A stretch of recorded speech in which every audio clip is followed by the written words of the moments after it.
4장 1절에서 12절까지입니다. 제가 1절에서 3절까지만 봉독하도록 합니다.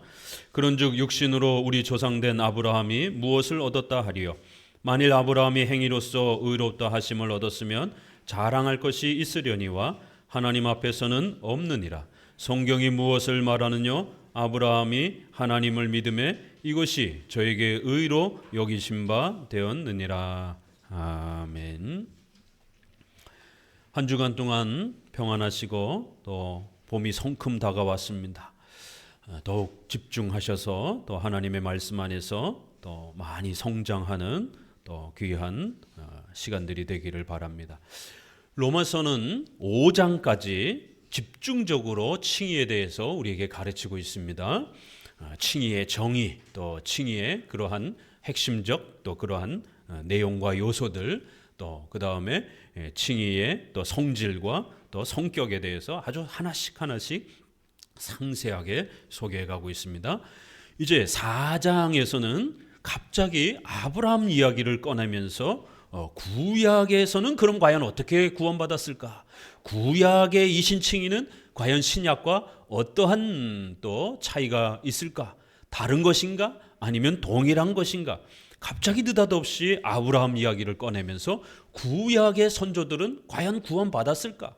아니면 그들은 어떤 방식으로 구원을 받았는가? 우리와 동일한 방식으로 구원을 받았는가? 이러한 이제 질문들을 던집니다. 왜냐하면 구약에는 아직 예수님이 육신을 가지시고 오시지 않았기 때문에 더더욱 오늘 우리 크리스천들에게도 이러한 의문점들은, 궁금함들은 또 충분히 찾아옵니다. 예수님이 아직 십자가에 못 박혀 돌아가시기 전에 살았던 구약의 사람들은 어떻게 구원받았을까? 그럼 신약과 다른 거 아닌가?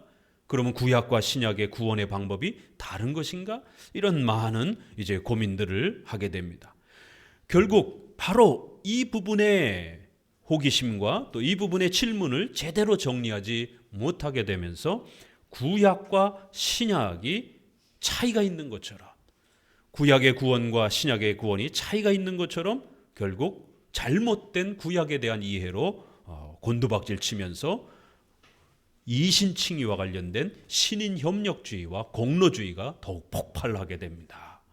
왜냐하면 더더욱 구약은 제사와 여러 가지 또 종교의식들이 엄청 많기 때문에 이러한 또 부분들이 과연 구원에 있어서, 이신칭의에 있어서 어떤 역할을 하는 것인지, 이걸 오늘 우리 크리스찬들이 그대로 지켜야 되는 것인지, 만약 안 지킨다라면 그러면 구약 사람들은 예수님도 아직 안 오셨으니까 우리와 상관없는 것 아닌가? 이러한 이제 고민에 빠지면서 결국 신약과 구약이 다르다라는 쪽으로 많이들 치우칩니다. 대부분의 많은 복음주의권내가 구약과 신약이 다르다라는 쪽으로 치우칩니다. 왜냐하면 구약의 제사를 따르진 않기 때문에 그런 것이에요.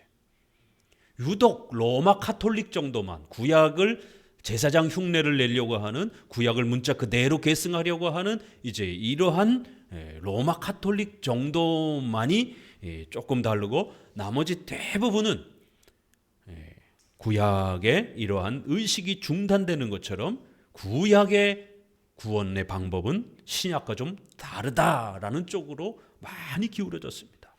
서구도 그렇고 지금 한국교회도 대부분 성도들에게 물어보게 되면 구약의 성도들은 어떻게 구원받았습니까? 라고 물으면 아주 자신 있게 오직 믿음으로 구원받았습니다 라고 이렇게 쉽게 말 못해요.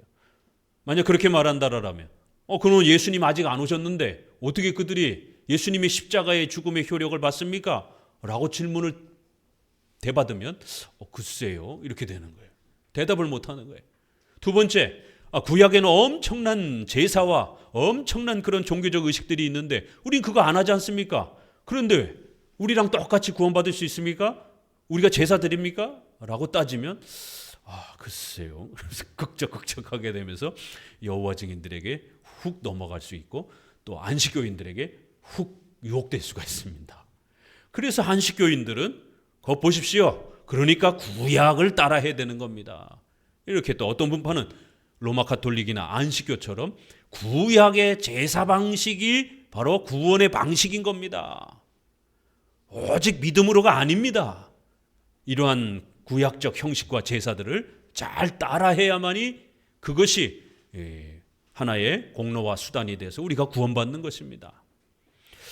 이렇게 신구약의 이러한 이신칭의를 어떻게 이해해야 되는지에 대한 고민에 빠지면서 결국 많은 어려움을 겪었고, 그럴 때마다 이단들이 등장을 하면서 신구약을 아주 갈기갈기 쪼개기 시작했습니다. 그래서 대부분의 90%의 이단들은 구약과 신약을 쪼개고 찢으면서 구약과 신약의 구원의 이신칭의는 다르다라고, 구약은 제사 방법으로 제사를 열심히 잘 참여하고 지키는 방식으로, 신약은 예수님을 믿음으로, 뭐 이런 식으로 구약과 신약을 아주 대립관계로 보면서 쪼개기 시작했습니다.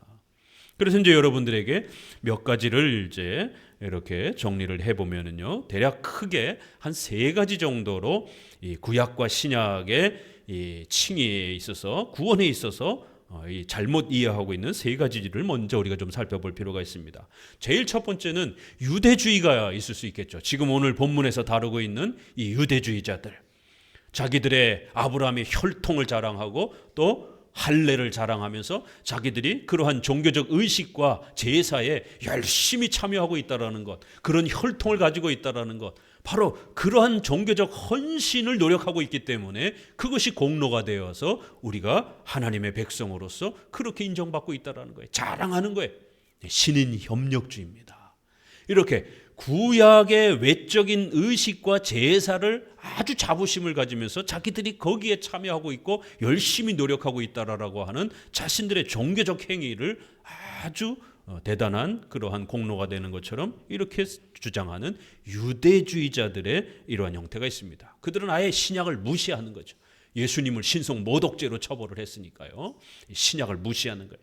그래서 이들을 이제 언약과 연결해서 이신칭의는 바로 예수님이 우리 대신 십자가에 죽으셔서 그 구약의 율법의 정죄와 요구를 순종하심으로 그 대신 행위 언약을 성취해 주신 거기 때문에 이걸 우리가 은혜 언약이다. 예수님이 우리 대신 그렇게 해 주셨기 때문에 은혜 언약이다라고 이렇게 표현합니다.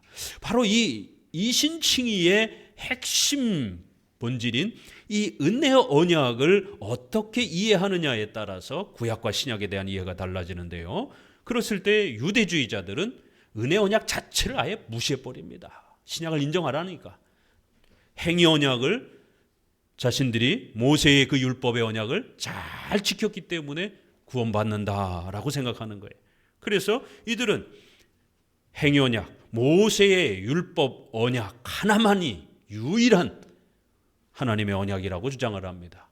그리고 외적인 그러한 통치 방식도 제사와 또 이러한 종교적 의식, 바로 우리가 경륜이라고 하는 하나님의 통치를 다른 말로 경륜이라고 이렇게 많이들 표현해요. 그래서 이 경륜이라는 단어도 우리 신학에서 교회에서 아주 많이 사용하는 용어이기 때문에 꼭 기억해 두셔야 됩니다. 우리 아이들에게는 다스림, 통치 이렇게 설명해 주게 되면 되고, 어른들은 적어도 하나님의 경륜, 통치 방식, 구약과 신약의 외적인 다스림과 통치의 경륜이, 분명히 구약은 제사가 있었고 신약은 없습니다. 그렇기 때문에 유대주의자들은 이 제사를 지켜야 된다라는 거예요. 그러니까 하나의 율법만 있고 언약만 있고 하나의 제사 의식의 경륜만 있다라는 거예요. 하나의 언약, 하나의 경륜이라는 겁니다. 두 번째로는, 그러니까 이 유대주의에 대해서 아주 강력한 반감이 일어나죠. 그래서 세대주의의 형태가 일어납니다. 세대주의는 1800년에 스코필드와 다비에 의해서 이제 본격적으로 시작이 되지만, 결국 이러한 세대주의의 이러한 신학의 원리, 구약과 신약을 아주 극단 대립으로 보는 이러한 신학 원리는 앞선 선조들에게서 온 거예요. 가까이는 결국 토마스 구딘이라든가 뉴잉글랜드의 회중파와 같은 이러한 청교도들의 경건주의자들에 의해서 또 옵니다. 또 더 멀리는 제세례파와 같은 또 이러한 자들에 의해서 옵니다. 그러니까 이들은 제세례파라고도 부르는 겁니다. 세례에 대한 아주 다른 생각을 갖고 있는 것입니다. 할례에 대해서 굉장히 적대감을 갖고 있는 거예요. 할례와 세례는 다르다라는 거예요. 그래서 할례를 완전히 공격하고 또 기존의 로마 가톨릭에서 세례받은 것조차도 아주 썩은 것으로 비판하면서 아주 순결한 목사가 준 세례만이, 또 순결하고 엄격한 신앙 고백을 한 성도만이 진짜 제대로 된 세례를 받는 것이다라는 거예요. 이렇게 세례에 대한 부분에 있어서 구약과 신약의 아주 대립 관계를 보면서 결국 극단적인 이러한 형태를 취합니다. 그리고 더 멀리 초대교회로 넘어가게 되면 결국 말시온이라고 하는 이단이 초대에 등장을 하면서 이 말시온은 유대주의에 대한 아주 혐오가 아주 강합니다. 그래서 구약도 부정할 뿐만 아니라 신약과 관련해서도 유대적 그러한 표현들이 많은 부분들, 마태복음 구약에 대한 이야기가 많잖아요. 또 히브리서 구약에 대한 이런 제세 얘기들이 많잖아요. 이러한 복음서 중에 또 신약에서도 구약을 많이 인용하는 이러한 부분들은 유대적이다라고 하면서 이건 성경이 아니다라고 공격하면서 결국 이방인적 표현들이 많은 이런 마가복음 또 누가복음 이런 부분만 하나님의 말씀이다라고 주장을 하면서 또 서신서들 중에서도 또 제세 얘기가 많이 없는 이런 식으로 결국 구약을 아주 강력하게 공격하면서 신약의 이러한 형태만 강조합니다. 결국 이들은 구약에 여러 단계의 언약이 있는 것처럼 이렇게 이야기를 합니다. 특별히 7개의 언약이 있는 것처럼 대략 모아집니다. 학자들마다 다 달라요. 그러나 대충 한 7개의 언약이 있는 것처럼 말합니다. 그래서 여러 개의 언약 그리고 여러 개의 경륜 이렇게 주장을 하는 것이 세대주의자들은. 그래서 각 언약마다 하나님이 주셨지만 다 실패했다라는 거예요. 하나님도 실패했고 인간도 실패했다라는 거예요. 아브라함과 같은 족장 시대 인간이 제대로 못 지킨 거예요. 하나님도 주지 못했다라는 거예요. 그래서 다시 모세 시대와 같은 율법 시대, 첫 번째는 이러한 족장 시대, 또 율법 시대, 율법을 줬는데도 또 인간이 못 지킨 거예요. 그러니까 하나님도 구원 못 시킨 거예요. 이러면서 또 다윗과 같은 왕국 시대 또 실패를 한 겁니다. 다 포로로 잡혀간 것이. 결국에는 예수님이 오시는 이러한 또 은혜 시대. 그런데 이제 예수님도 결국 안 계시고 이러한 또 문제가 발생이 되기 때문에 마지막 천년왕국 시대가 도래해야만이 진짜 제대로 된 기독교 시대가 될 것이다라고 이렇게 전체 역사를 7개의 실패한 언약 형태로 그리고 마지막 언약만이 마치 성취가 되는 것처럼 이렇게 7개의 언약, 7개의 하나님의 다스림의 경륜을 이렇게 소개를 합니다. 매번 실패한 것처럼. 그래서 지금은 성령 시대, 성령의 이러한 능력 체험을 받는 시대, 천년왕국을 기다리는 또 이러한 시대다. 이런 식으로 신비주의의 또 이러한 또 시한부 종말론에 빠지기도 합니다. 여기에 제세례파와 또 이러한 침례교도 구약의 할례를 인정하지 않기 때문에 신약의 세례만 강조하기 때문에 여기에도 해당이 돼요. 그렇지만 이제 또 세 번째로 우리가 또 함께 다뤄보면 세대주의와 같이 아주 극단적인 이단적 성향은 아닐지라도 이단에 해당이 됩니다. 세대주의적인 이런 형식들은. 그렇지만 기본적인 신앙은 어느 정도 존중하면서 약간 문제가 되는 이제 이러한 세 번째 형태입니다. 여기도 구약과 신약을 아주 대립관계로 봅니다. 주로 회중파나 또 침례교 또 경건주의. 비록 이들은 세대주의처럼 아주 극단적으로 이단적 성향을 보이진 않지만 상당히 그들의 언약론은 부실하고 건강하지 못한 비성경적 요소가 많고 특별히 세대주의적인 이러한 대립적 그러한 신앙관이 많이 스며들었습니다. 그래서 조심해야 됩니다. 이들도 역시 구약과 신약의 이러한 동일성과 일치성을 부정을 합니다. 근데 이제 이들이 헷갈리는 거는 이들은요 구약과 신약의 구원에 있어서 하나됨은 인정을 합니다. 은혜 언약이 하나라는 건 인정을 해요. 그런데 동일하지 않다라고 아주 희한하게 말을 합니다. 하나긴 하나인데 동일하진 않다. 정도의 차이가 있다라는 거예요. 이게 참 무슨 말인가? 하나면 하나지. 하나면 동일하다는 말 아니겠어요? 그런데 하나는 인정하지만 동일하진 않다. 이렇게 애매하게 말을 하면서 결국 구약과 신약의 이러한 은혜 언약이 다른 것처럼, 그래서 구원의 원리가 다른 것처럼 이렇게 주장을 합니다. 이들은 두 개의 은혜 언약이 있는 것처럼 말을 합니다. 그리고 우리처럼 두 개의 경륜을, 구약은 분명히 제사를 드리기 때문에 신약과 달라요. 이건 인정해요. 우리도 이 두 개의 경륜을 말하기 때문에 비슷합니다. 그런데 문제는 두 개의 은혜 언약이 있는 것처럼 말한다라는 거예요. 우리는 하나의 은혜 언약만 말합니다. 구약도 이신칭의로 구원받고 구약도 예수 그리스도로 오직 믿음으로 오직 하나님의 은혜로 성령 하나님께서 우리를 불강력적인 은혜로 우리를 중생케 하시는 그러한 강력한 은혜로 구원받아서 하나님의 택한 백성들이 구원받는 거예요. 똑같고 동일한 하나의 은혜 언약을 주장을 합니다. 이게 우리의 정통 장로교의 주장입니다. 어거스틴과 칼빈과 웨스민스터의 우리의 개혁주 입장입니다. 그런데 이 침례교 사람들, 최초에는 제세례파하고는 좀 다릅니다. 그렇다고 해서 정통 기독교하고 똑같진 또 않아요. 바로 이분들이 침례교예요. 그래서 처음에는 종교개혁을 통해서 칼빈과 스위스의 쯔빙글리와 블링거와 같은 사람들을 개혁파 사람들이다라고 한 거예요. 그리고는 루터파 사람들, 이렇게 두 교파밖에 없었어요. 그런데 어느 순간 제세례파의 이러한 신구약의 대립을 이거 훨씬 더 좋은 것 같다라고 생각하면서 그거를 수용하기 시작하면서 여러 부분에서 결국 교회론에도 문제가 되고 구원론에도 문제가 되는 이러한 침례교 사람들이 세례에 있어서도 다른 형태로 1600년도에 침례교가 결국 형성이 됩니다.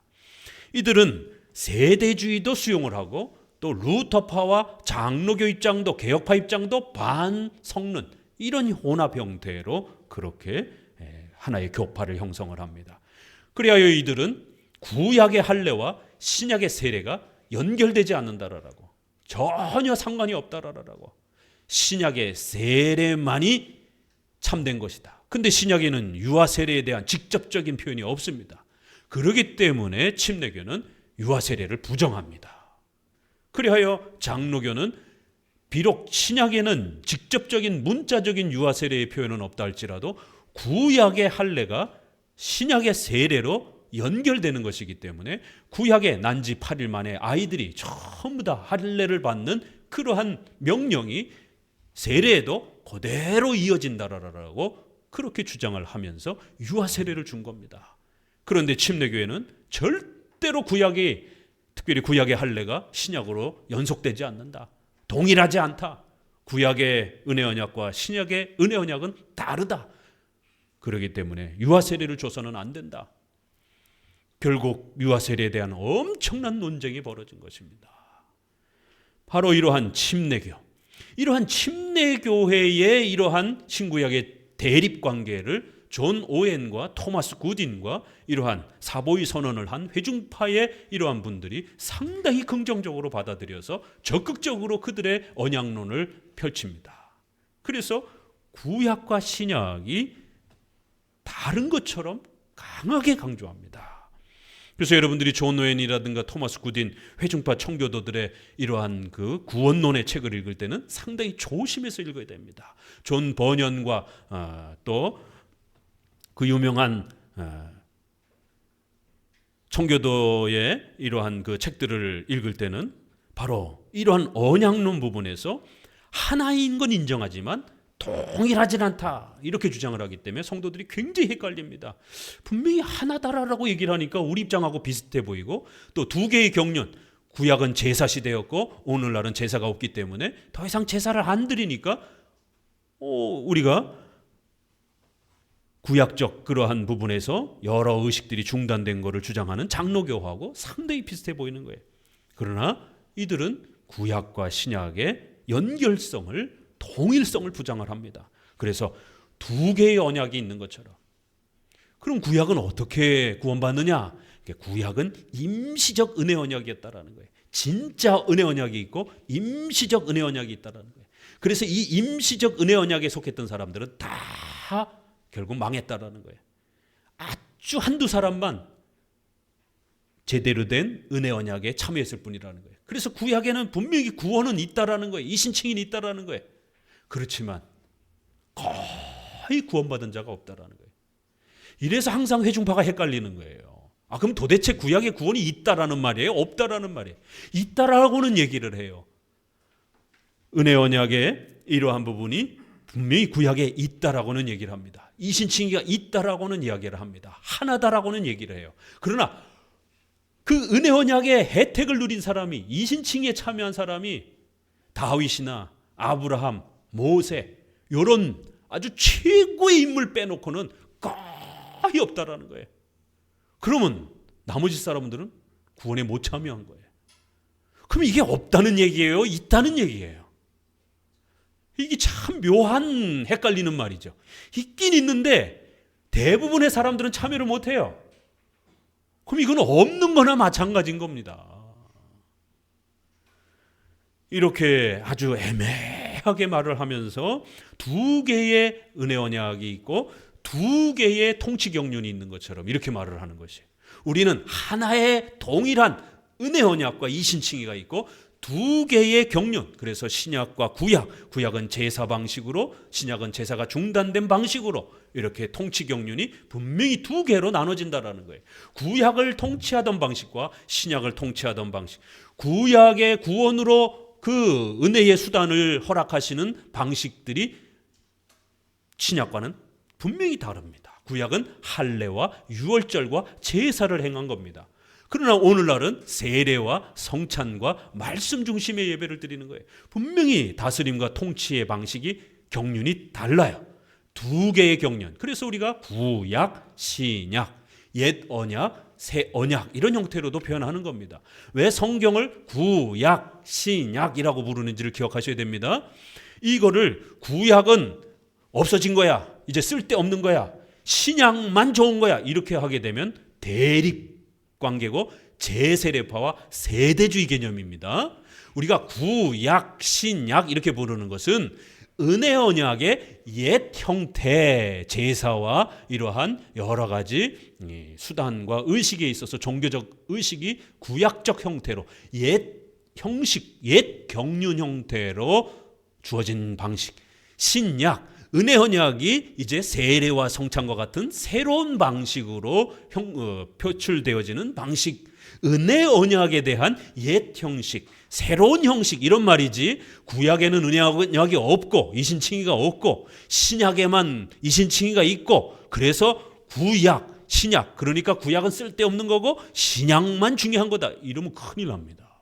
그럼 구약 버려야 돼요. 그러면 성경의 무호성에서도 깨져버리는 겁니다.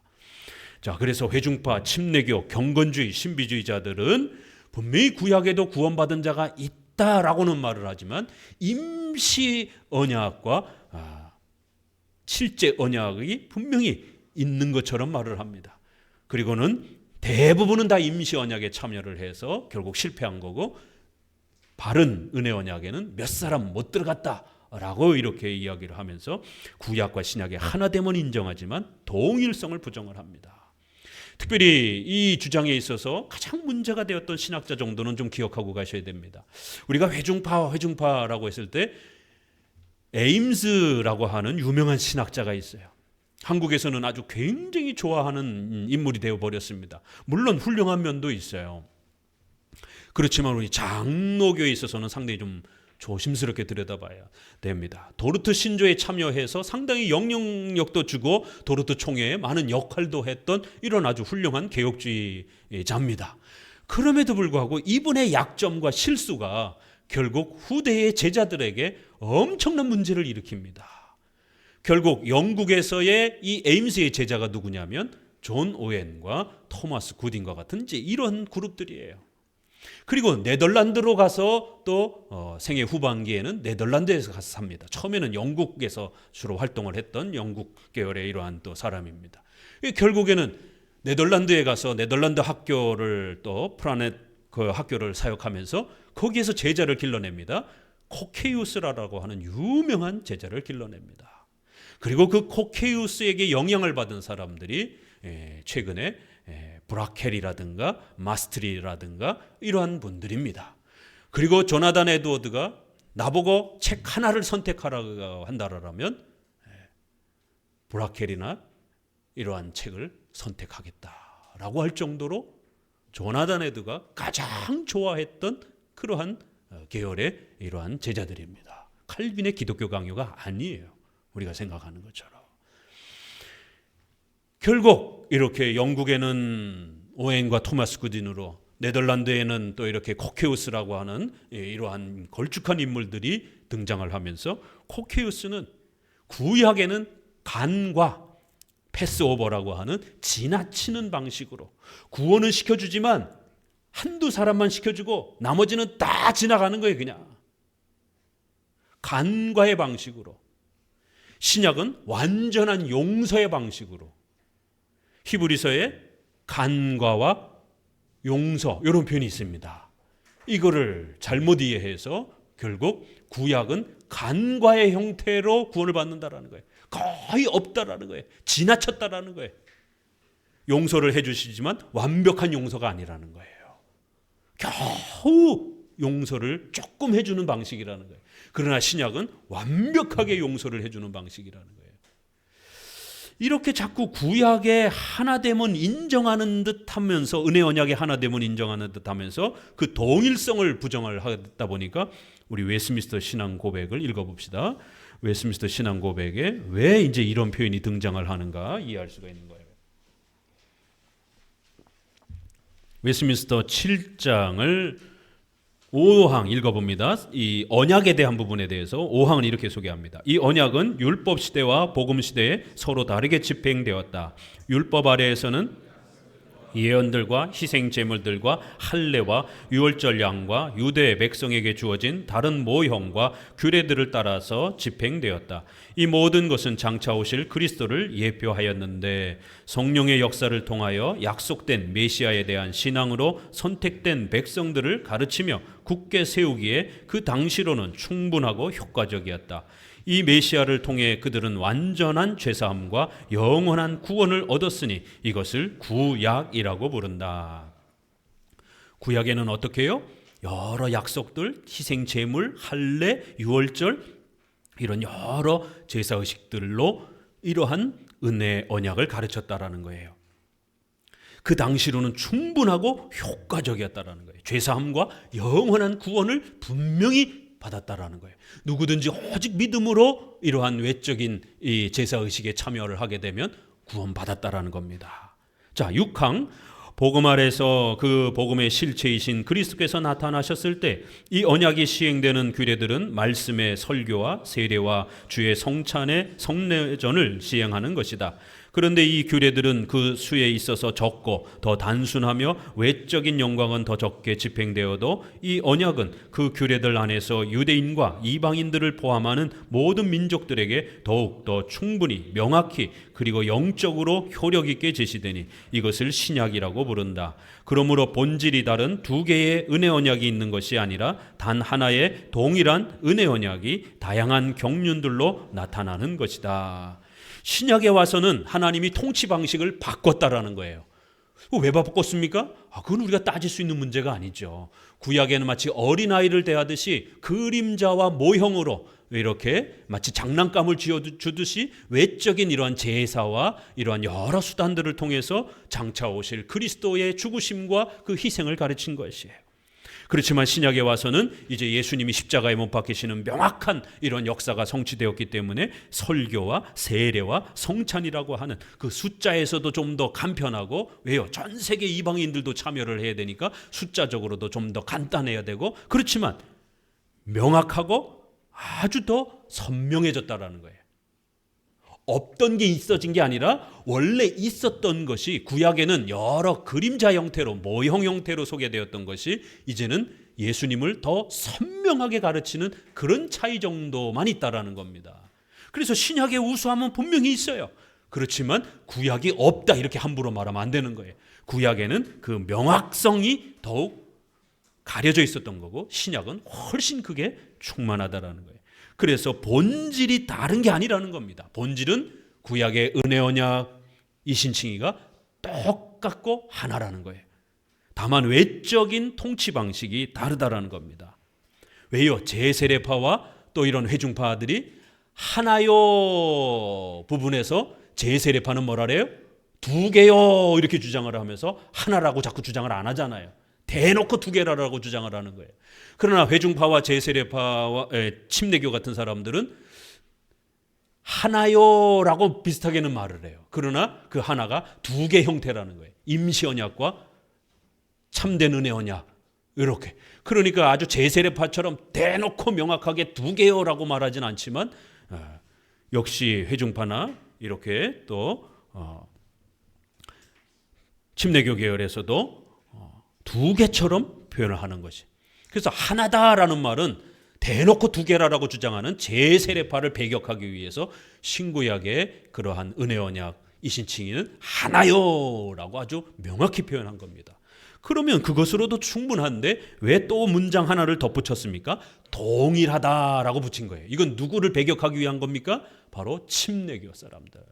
그 다음에 회중파 계열의 사람들을 배격하기 위해서 동일하다 이렇게 주장을 한 겁니다. 이렇게 웨스트민스터 신앙고백에는 그 단어와 문장 하나에 있어서 엄청난 역사적인 그 신학 논쟁이 이렇게 담겨 있는 것입니다. 자, 11장 칭의 부분을 읽어봅니다. 6항에 모든 면에서 구약의 신자들의 칭의는 신약 시대의 신자들의 칭의와 하나이며 동일하다. 여기도 똑같이 반복하죠. 그렇죠? 은혜 언약을 표현할 때도 본질은 하나의 은혜 언약이요, 외적인 경륜은 두 개의 이러한 경륜이다. 하나의 은혜 언약과 두 개의 경륜입니다. 이것이 우리의 구약의 은혜 언약과 이신칭에 대한 입장입니다. 칭에 있어서도 하나요 동일하다라는 거예요. 그러면 여러분 구약을 읽을 때 어떻게 읽어야 되겠어요? 구약에서 이신칭의가 어떻게 나타나는가? 의의 전가라는 게 어떻게 나타나는가? 칭의에 있어서 법정적, 확정적 이 신분의 변화가 어떻게 가르쳐지는가? 오늘 우리가 구약 창세기에서 읽고 있는 요셉의 생애와 이런 아브라함의 생애를 통해서 부지런히 이신칭의를 찾으셔야 되는 거예요.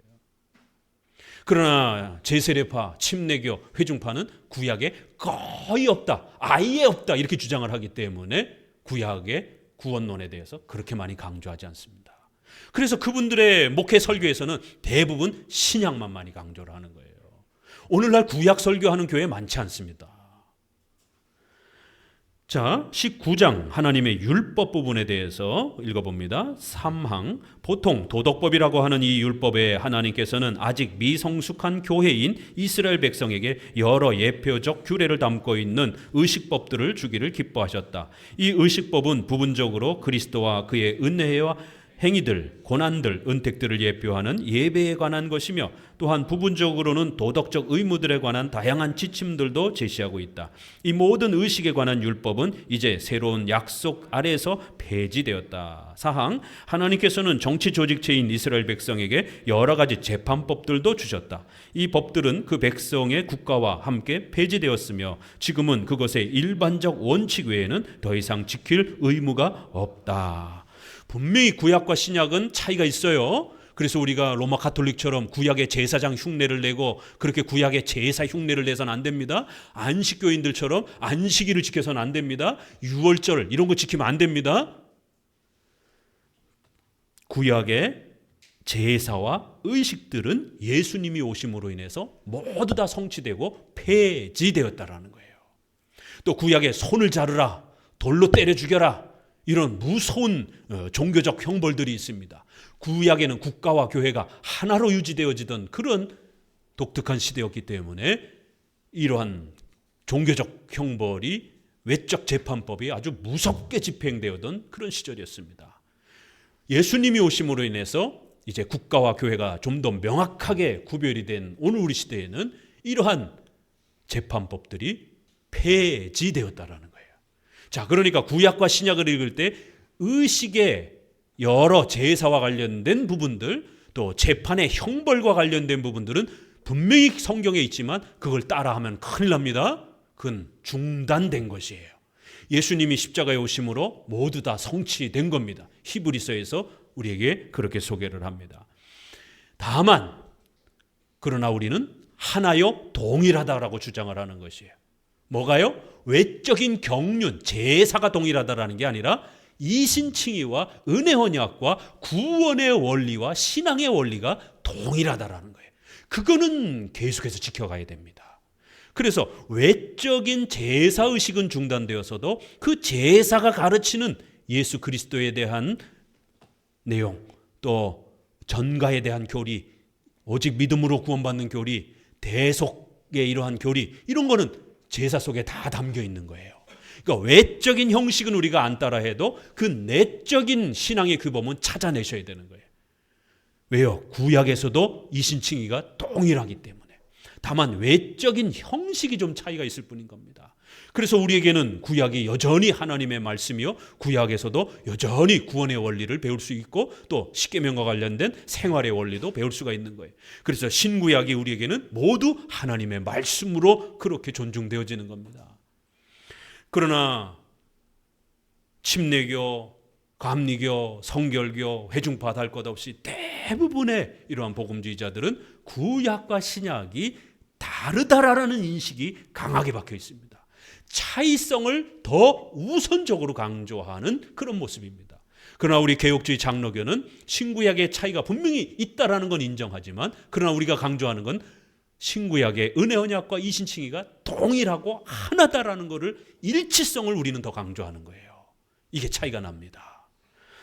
이러한 이제 기본 개념을 가지고 오늘 왜 아브라함이 바울이 아브라함을 언급하면서 구약 이야기로 돌아가는가? 특별히 우리가 구약을 읽을 때는 분명히 그 의식과 재판들을 문자 그대로 따라할 수 없기 때문에 아주 조심하면서 접근해야 됩니다. 그러나 그렇다고 해서 구약은 다른 방식으로 구원받는 것처럼, 행위로 구원받는 것처럼, 인간의 공로로 구원받는 것처럼 이렇게 접근하면 큰일 나는 것입니다. 그래서 오늘 이 4장에서는 구약을 아브라함이 언급하면서 특별히 1세기 당시에 그 유대주의자들이 자신들이 가지고 있던 혈통과 그 제사와 할례를 자랑하면서 공로주의, 신인 협력주의를 강조하고 있었기 때문에 결국 바울은 3장에서 이신칭의의 핵심 개념을 완벽히 소개하고 난 뒤에 다시 2장의 그 신인 협력주의, 공로주의, 바로 유대주의자들이 할례를 자랑하고 혈통을 자랑하면서 우리가 이런 종교적 열심을 열심히 참여하고 있기 때문에 우리의 이러한 노력이 보탬이 되기 때문에 하나님 앞에 구원이 유지되고 또 그렇게 만들어진다라고 자랑했던 바로 신인협력주의와 공로주의를 다시 한번 비판하는 겁니다. 신인협력주의와 공로주의가 이렇게 위험한 거예요. 그래서 이신칭의가 기본적으로 소개가 되고 나서는 다시 신인협력주의와 공로주의 조심하라라고 엄히 비판하면서 이 유대주의자들의 이 어리석은 구약에 대한 이해를 비판하고 책망하기 위해서 아브라함을 끌어오면서 너희들이 자랑 삼아 그렇게 자랑하는, 그래 아브라함 할례 어디 한번 들여다보자. 과연 그들이 그러한 종교적 행위를 열심히 잘 지켜가지고 그것이 보탬이 돼가지고 그렇게 신인 협력주의로 공로주의로 구원을 받은 것인지, 아니면 아브라함도 오직 믿음으로 은혜로 구원받은 것인지 어디 한번 들여다보자. 이렇게 전체 문맥의 흐름은 신인 협력주의와 공로주의를 비판하는 겁니다. 오늘 우리 한국교회도 공로주의와 신인 협력주의가 80~90% 목사님들의 설교에 그렇게 중심이 되어 있는 시대입니다. 목사님들의 설교에 오직 믿음으로, 오직 예수 그리스도의 은혜로 공로로 구원받는다라고 주장하는 이신칭의 설교를 들어보기가 희박하는 그런 시대에 살아가고 있습니다. 대놓고 행위로 구원받는다라고 주장하는 자들도 있고, 또 그렇게 대놓고 말하진 않지만 아주 간접적으로 우회하면서 믿음 필요하다, 은혜 필요하다, 우리는 부패한 사람이다, 다 인정합니다. 그러나 오직이라고는 말하지 말자. 우리의 열심히 종교적 행위와 또 우리가 착하게 윤리적인 또 이러한 열심과 행위들이 보탬이 될 수 있다라고 이렇게 아주 교묘하게 이야기를 하는 것이에요. 또 더 나아가서는 더 헷갈리는 사람들은 전적 부패, 칭의 다 이야기함에도 불구하고 마치 중생 전에, 우리가 거듭나기도 전에, 전적 부패한 인간이 거듭나기도 전에 회개와 신앙을 우리가 일부분 준비하거나 노력할 수 있는 것처럼 이 구원에 대한 이신칭의의 구조와 논리를 어떻게 배치하고 설명하느냐에 따라 이신칭의 믿음 다 이야기하면서도 뒷부분에 가서 행위와 인간의 책임과 인간의 회개와 신앙의 결단을 더 많이 강조합니다. 이러면 헷갈리는 거예요. 부패, 칭의, 믿음, 그리스도의 공로 다 이야기합니다. 근데 요거는 한 20%, 30%만 얘기합니다. 그리고는 7, 80%를 여러분 그렇게 살아서 하나님 앞에 어떻게 나갈 겁니까? 여러분 열심히 교회 생활해야 됩니다. 여러분 열심히 전도해야 됩니다. 열심히 여러분 생활을 고쳐가야 됩니다. 열심히 신앙과 회개에 대한 책임을 다하라라고, 그래야 하나님 앞에 복 받는다라고, 이렇게 성도들의 신앙과 회개와 성화에 대한 부분을 너무 지나치게 강조를 하는 거예요. 그러면 말이라고 하는 건 어가 달라지는 겁니다. 강조의 비중을 성화에다가 더 많이 강조를 하게 되면 칭의가 자연적으로 깨지는 거예요. 칭의가 자연적으로 축소가 되는 겁니다. 중생을 강조하면서 신앙과 회개를 말하는, 거듭나야만이 신앙과 회개에 반응도 할 수 있는 거예요. 이게 우리 장로교회의 구원론인 겁니다. 그런데 회중파나 감리교나 이런 복음주의권에서는 아니다, 인간의 책임이 더 중요하다. 중생 거듭나기 전에 인간이 회개와 신앙에 일정 부분 그렇게 준비도 해야 되고 책임성 있게 신앙과 구원에 대해서 어떤 반성과 그러한 태도를 보여야 된다라는 거예요. 아니, 죽어있는 자가 뭘 어떻게 보입니까? 이러한 구원론에 대한 구조와 강조점을 어떻게 말하느냐에 따라 아무리 칭의를 말한다 할지라도 결국 칭의가 결국에는 스며들고 깨지고 망가지는 이런 결론에도 이를 수 있는 것이에요. 사탄이 그렇게 만만한 존재가 아닙니다. 아주 대놓고 칭의를 공격하기도 하고 반반 로마 가톨릭처럼 우리 믿음 은혜 다 얘기하겠다. 그러나 오직이라고는 말하지 말아라. 트렌트 종교회의에 오직 은혜만으로 구원받는다라고 하는 자들에게 저주가 있을지어다. 신앙의 행위와 이러한 인간의 결단을 무시하는 자들에게 저주가 있을지어다.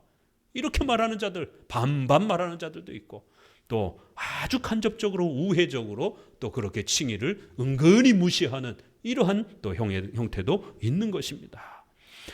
이런 부분들을 바울은 다시 한번 신인 협력주의와 공로주의가 직접적이든 간접적이든 우회적이든 결국 이신칭의의 성경적 이 구원 원리를 깨뜨리는 건 매한 가지라는 것이. 그래서 다시 한번 유대주의자들을 끄집어내면서 그들의 신인 협력주의를 아주 호되게 책망하는 것입니다. 자, 우리 4장 1절부터 함께 읽어봅니다. 그런즉 육신으로는 우리 조상된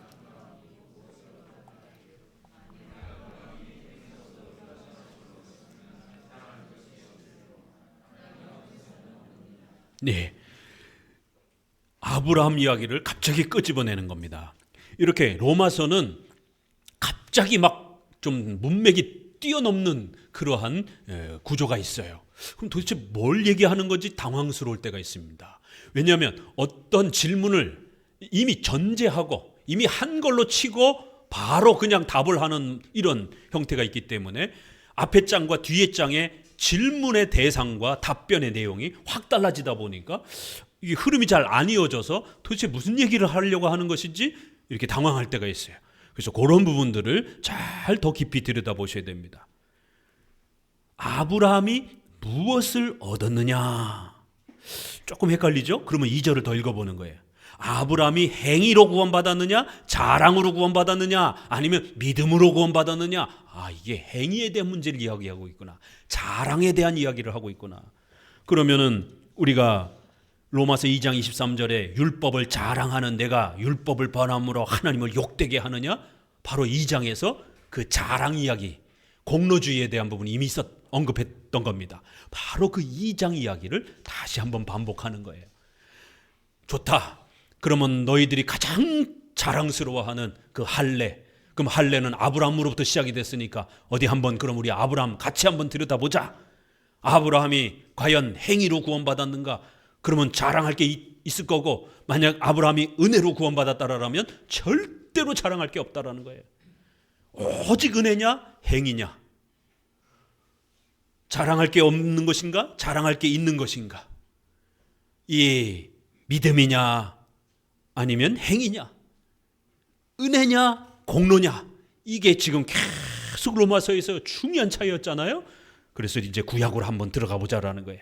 자, 그럼 3절부터 본격적으로 봅니다. 성경이 무엇을 말하느냐? 아브라함이 하나님을 믿음에 이것이 저에게 의로 여기신 바 되었느니라. 아브라함의 그 엄청난 사건과 이야기를 그냥 한마디로 결론을 내려버렸어요. 아브라함은 할례로 구원받은 게 아니라는 거예요. 할례를 잘 지켰기 때문에 구원받은 게 아니라는 거예요. 아브라함은 믿음으로 나아갔고 그 믿음으로 의 여김을 받았다라는 거예요. 이 신칭이 믿음으로써 이 칭의 의롭게 여겨지다.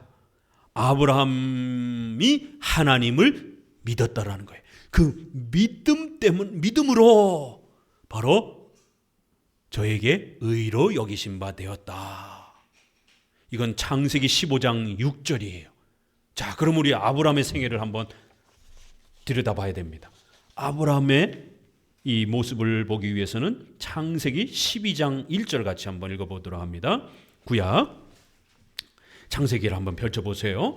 창세기 12장 1절. 도대체 아브라함에게 제일 먼저 찾아오셔서 아브라함에게 복 주시겠다고 한 그 도대체 복이 무엇인가? 잘 먹고 잘 사는 건가? 오늘 한국교회의 설교의 메시지의 대부분은 잘 먹고 잘 사는, 예수 믿으면 부자가 된다, 예수 믿으면 병치료가 된다, 예수 믿으면 귀신이 내쫓아짐을 당한다, 이렇게 기복주의, 번영주의로 복음을 가르치고 있습니다. 과연 그러면 구약의 성도들이 큰 부자를 이뤘는가? 부귀영화를 이뤘는가? 그게 하나님이 주신 복인가? 들여다보셔야 됩니다. 구약의 아브라함이 하나님께서 재물을 많이 또 주시기도 합니다. 그러나 그것이 본질은 아니에요. 12장 1절 같이 읽어봅니다. 여호와께서 아브라함에게 이르시되 너는 너의 본토 친척 아비집을 떠나 내가 내게 지시할 땅으로 가라. 내가 너로 큰 민족을 이루고 내게 복을 주어 내 이름을 창대케 하리니 너는 복의 근원이 될지라. 너를 축복하는 자에게는 내가 복을 내리고 너를 저주하는 자에게는 내가 저주하리니 땅의 모든 족속이 너를 인하여 복을 얻을 것이니라. 만약 아브라함이 부자가 되는 게 그게 복이었다라면 그러면 땅의 모든 족속이 다 부자가 되는 겁니까? 근데 실제로 지금 세상의 모든 아브라함의 후손들이 다 부자가 아니잖아요. 당장 저와 여러분들도 부자가 아니잖아요. 그럼 부자들만 구원받는 겁니까? 이러면 심각해지는 거예요. 여기서 말하는 그 복이란 부귀영화를 말하는 게 아니에요. 내게 복을 주어 내 이름을 창대케 하라 할 거라는 거예요. 너는 복의 근원이 될 것이다라는 거예요. 너를 축복하고 너의 그러한 신앙 고백을 쫓는 자들도 너와 같이 그러한 복을 누릴 것이다라는 거예요. 하나님이 아브라함에게 어떤 복을 약속했습니다. 그렇죠? 그런데 이 복이 뭔지는 명확하게 아직은 안 나와요. 너의 민족, 자손, 땅 이렇게만 표현이 됩니다. 특별히 땅을 주겠다라는 약속 하나와 자손을 주겠다라는 약속이 이제 소개가 됩니다. 아직 노인이 되었는데 자식이 없는 거예요. 그런 아브라함에게 자손을 주겠다라는 약속 하나와 땅을 주겠다라는 약속이 소개가 됩니다. 그러면 많은 사람들이 자손이 번창하고 땅을 주면 부귀영화로 생각을 한단 말이에요. 아, 그럼 이 자손과 땅이 부귀영화를 말하는 것인가? 헷갈릴 수 있는 겁니다. 그래서 15장 이제 들어갑니다. 15장 1절 같이 읽어봅니다.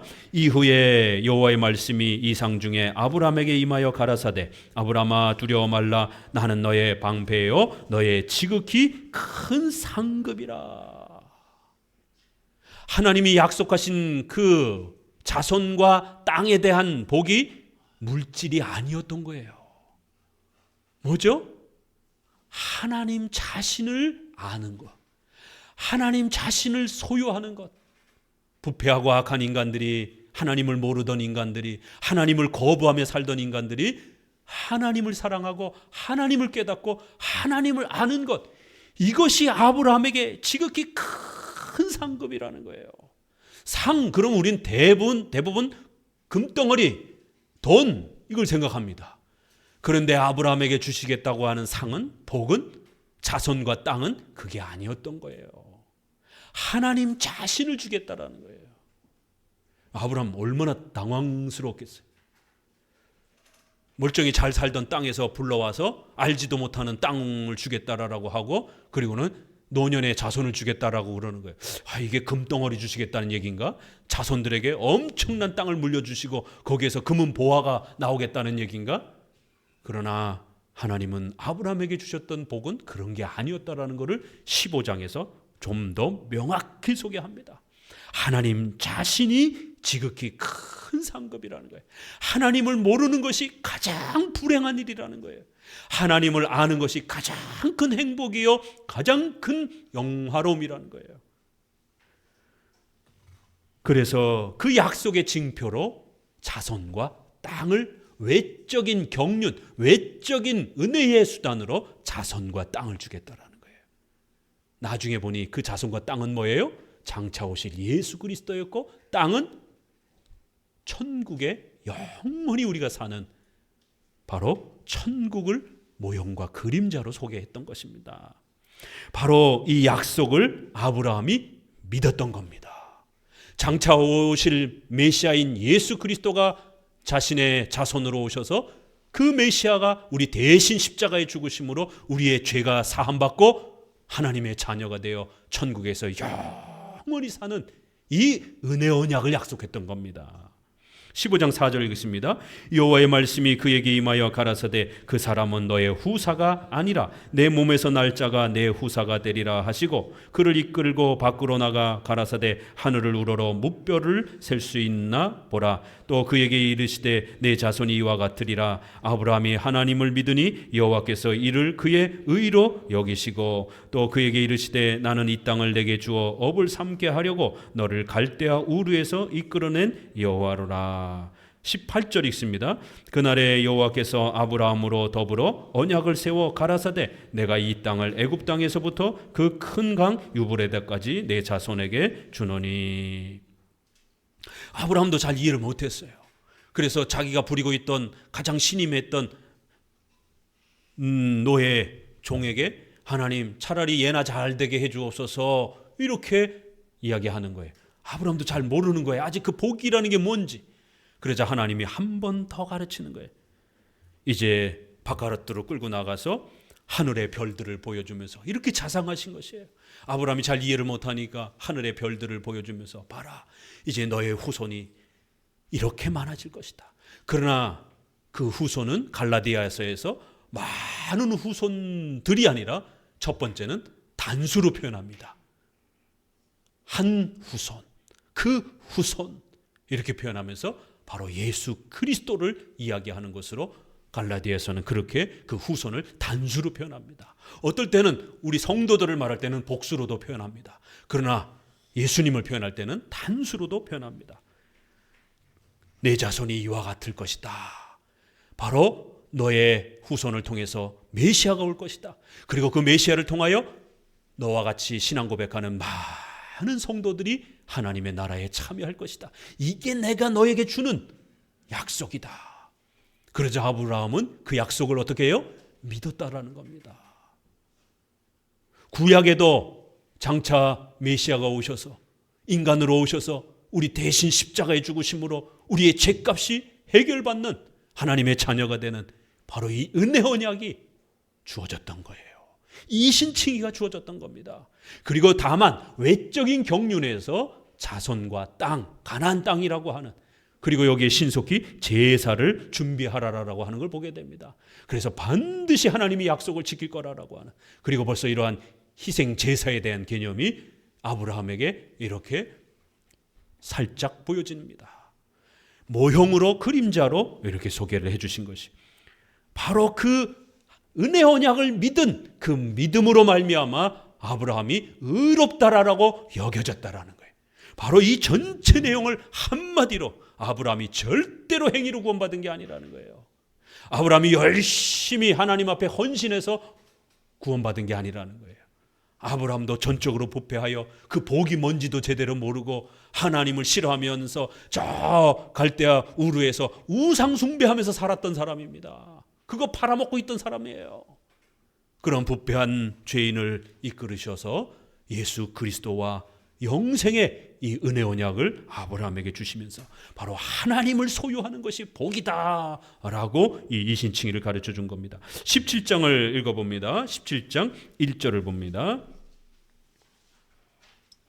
아브라함의 99세 때에 여호와께서 아브라함에게 나타나서 그에게 이르시되 나는 전능한 하나님이라 너는 내 앞에 행하여 완전하라. 내가 내 언약을 너와 심히 번성케 하리라 하시니 내가 내 언약을 나와 너와 7절 읽습니다. 내가 내 언약을 나와 너와 내 대대 후손의 사이에 세워 영원한 언약을 삼고 너와 내 후손의 하나님이 되리라.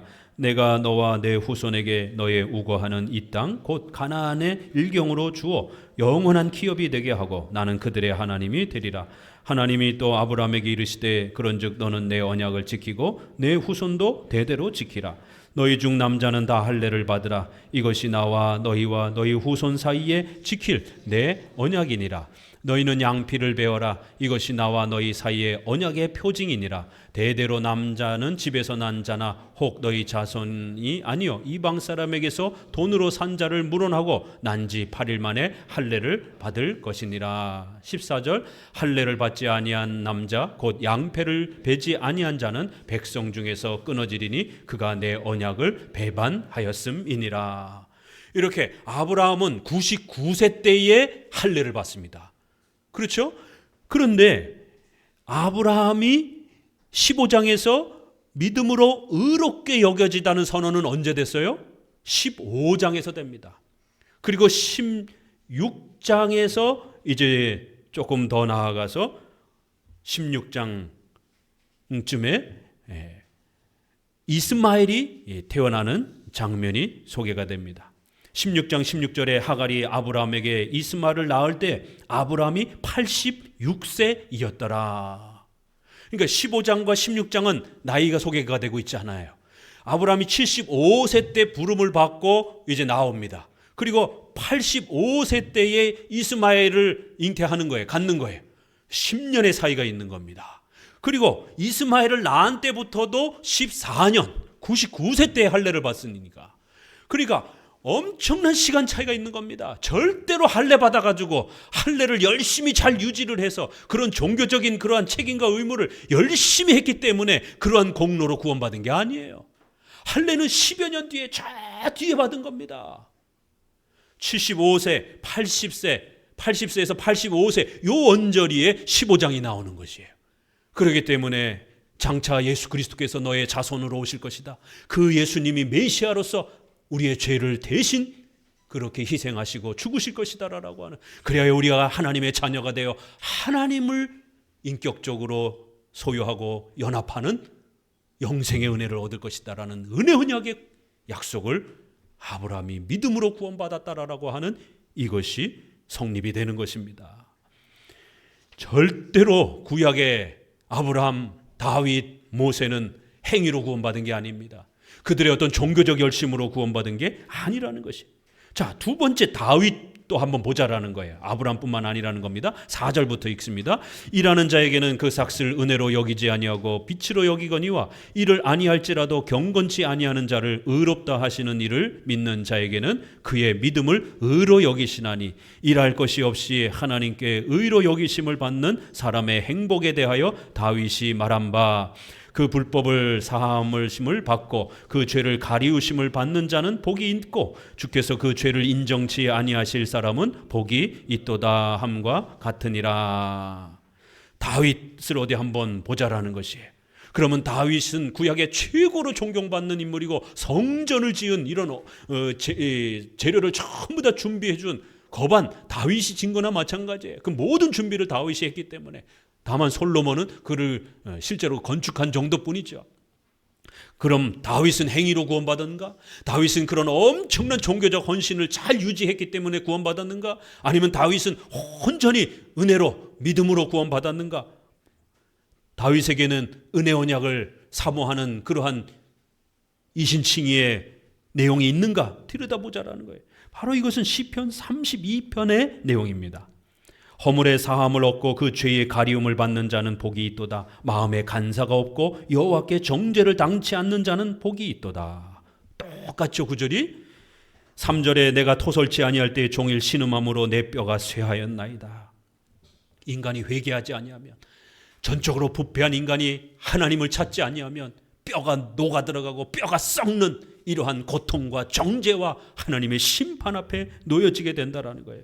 주의 손이 주야로 나를 누르시오니 내 진액이 화하여 여름 가물에 마름같이 되었도다. 땅바닥이 물이 없어서 쩍쩍쩍쩍 갈라지듯이 우리의 인간의 마음이 강팍하게 쩍쩍쩍쩍 갈라지면서 온갖 포악스러움과 사악함들이 폭발하게 될 거라는 거예요. 하나님이 없으면. 왜냐하면 인간은 전적으로 부패한 자이기 때문에. 시편 32장 5절에 내가 이르기를 내 허물을 여호와께 자복하리라 하고 주께 내 죄를 아뢰고 내 죄악을 숨기지 아니하였더니 곧 주께서 내 죄악을 사하셨나이다. 우리가 죄인임을 고백하고 이 죄를 용서해달라고 하나님께 간구하였더니 하나님께서 우리 죄를 용서해 주셨다라는 거예요. 절대로 다윗은 행위로 구원받은 게 아닙니다. 열심히 착한 일을 많이 해서 구원받은 게 아니에요. 다윗에게도 이제 장차 왕국을 세워주고 너의 자손을 번성케 해줄 거라고 하는 그 아브라함의 약속을 그대로 사무엘하 7장에 보게 되면 약속을 그대로 주십니다. 바로 이 약속을 따라 자신의 전적으로 부패한 자신을 고백하고 이 죄 가운데서 구원해 주실 분은 바로 하나님이 약속한 바로 아브라함과 다윗의 자손으로 오시는 바로 메시아를 통해서 우리가 유일하게 구원받을 수 있다라고 그렇게 다윗도 고백하고 있는 것이. 그래서 이 표현에는 아주 중요한 표현이 나옵니다. 사심을 받고 그 죄를 가리움을 받고 그 다음에 그 죄의 정죄를 당치 않고, 이 세 단어가 우리가 앞장에서 보았던 것처럼 속량하시고 속죄하시고 화목제물, 희생제물이라고 하는 이신칭의의 핵심 단어입니다. 이신칭이란 부자가 되는 게 아니라 우리의 죄가 가리워지는 거예요. 우리의 죄가 정죄가 되지 않는 거예요. 이 전가할 때 쓰는 단어입니다. 이게 영어로는 그냥 인풋이라는 단어 똑같이 씁니다. 더 이상 하나님이 그 죄를 우리에게 전가시키지 않는다는 거예요. 하나님이 심판자로서 우리를 죄인으로 그렇게 여기지 않겠다라는 거예요. 그 죄인으로 여겼던 거를 철회하시겠다라는 거예요. 죄인이라 여기지 않겠다라는 거예요. 정죄하지 않겠다라는 거예요. 그것을 복이라 이렇게 말합니다. 행복이라 이렇게 말합니다. 더 놀라운 것은 죄인으로 여기지 않을 것이다. 자그마치 로마서 4장에서 10번이나 반복이 됩니다. 믿음으로 의롭게 여겨졌다. 다윗에게도 그 죄를 인정치 않을 것이다. 믿음으로 의로 여기셨다. 악하고 부패한 자였지만 5절에 그의 믿음을 의로 여기신다. 계속해서 여기신다, 여기신다, 여기신다를 10번이나 반복합니다. 이신칭에서 가장 중요한 단어. 우리가 만든 게 아니라 하나님이 그렇게 여겨주시는 거예요. 예수님 때문에 그렇게 인정해 주는 거예요. 우리의 죄를 덮어주는 거예요. 우리가 죄가 없는 자처럼 그렇게 여겨주는 거예요. 이신칭의의 은혜를 통해서 다윗도 구원을 받은 거라는 거예요. 열심히 노력해서 대가로 받았다라면 그건 상이요, 은혜가 아니라는 거예요. 그렇지만 아무 일도 하지 않은 자에게 상을 베풀어 주신다라면 그건 은혜라는 겁니다. 죄를 가리움을 받고 정죄를 당하지 않는 것, 바로 이것이 인간에게 가장 중요한 복이라는 겁니다. 이 땅에서 부귀영화를 누리는 게, 명예와 권세를 누리는 게 복이 아니라는 겁니다. 죄의 가리움을 받고 하나님의 자녀가 되어 영생하는 복음을 소유하는 것이 가장 큰 복이라는 거예요. 저와 여러분은 이 복을 소유하고 있는 겁니다. 비록 물질적으로 가난하고 건강에 있어서 연약하고 세상의 신분에서 명예와 직분과 권세가 세상 사람들처럼 그렇게 높은 자리에 있지 않다 할지라도 이 영광스러운 복을 갖고 있는 겁니다. 자, 9절부터 마지막입니다. 그런즉 이 행복이 할례자에게는요, 무할례자에게도요, 대저 우리가 말하기를 아브라함에게 의로 여기셨다 하노라. 그런즉 이를 어떻게 여기셨느냐? 할례시냐 무할례시냐? 할례시가 아니라 무할례시니라. 저가 할례의 표를 받은 것은 무할례시의 믿음으로 된 의를 인친 것이니 이는 무할례자로서 믿는 모든 자의 조상이 되어 저희로 의로 여기심을 얻게 하려 하심이라. 또한 할례자의 조상이 되었나니 곧 할례받을 자에게뿐 아니라 우리 조상 아브라함의 무할례시에 가졌던 믿음의 자취를 쫓는 자들에게도다. 이제 마지막으로 할례를 다시 한번 언급하면서, 그러기 때문에 너희가 그토록 자랑하고 또 그렇게 공로로 여기는 그 많은 종교적 헌신과 할례도 역시 그것이 바르게 쓰여지면 은혜의 수단으로서 할례, 세례 얼마나 소중한 겁니까? 그렇지만 그거는 이신칭이 믿음으로 은혜로 구원받은 것에 대한 보증과 인침의 표시이지 너희들이 할례 받았다고 구원받은 건 아니라는 거예요. 할례와 종교적인 그 헌신 때문에 구원받은 건 아니라는 겁니다. 아브라함은 무할례 때에 이미 믿음으로 의롭게 여김을 받았다라는 겁니다. 그리고 99세 때에 이제 거기에 대한 구원받은 것에 대한 보증과 인침의 외적인 그러한 표시로 할례를 받은, 추가로 더 받은 것이다라는 거예요. 그렇기 때문에 다윗이나 아브라함도 모두 이렇게 하나님 앞에 구원받은, 이신칭이 받은 표시와 보증으로서 할례를 받은 것이지 절대로 그러한 종교적인 열심과 헌신 때문에 구원받은 게 아니라는 겁니다.